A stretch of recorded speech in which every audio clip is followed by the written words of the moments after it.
Nabanggit nyo, fare hike.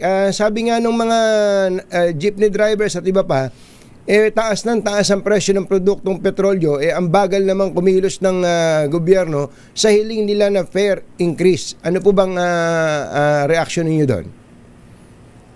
Kuya Tonying, inatasan na po natin ng LTFRB po na simulan na yung proseso. This is public consultation and everything.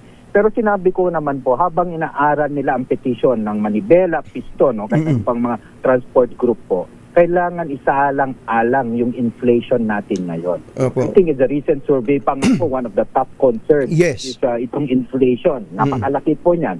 At ang sabi ko naman, may government intervention pa tayo ngayon. Ito yung sinasabi nating fuel discount / subsidy. It is 10 pesos per liter, maximum 150 liters per week. So that's easily 1,500 pesos. So kailangan natin maging targeted ang ating approach sapagkat isipin natin yung mga commuters naman po na kapag nagtaas tayo ng pamasahe, maapektuhan sila. Hindi lang po yun. Paano po yung sa ibang probinsya naman po? Ganito din ba ang kalagayan ng ating mga mananakay at sa mga transport groups o operators? Hindi pwedeng sa Metro Manila po.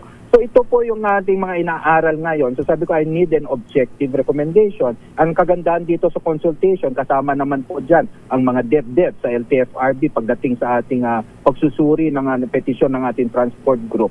Pero kung maating pa po ang government intervention tulad ng fuel discount, mas maganda po yun kasi po kahit pa paano matutulungan natin yung transport group at hindi tayo nakakadagdag ng bigas naman pagdating sa ating mga commuters.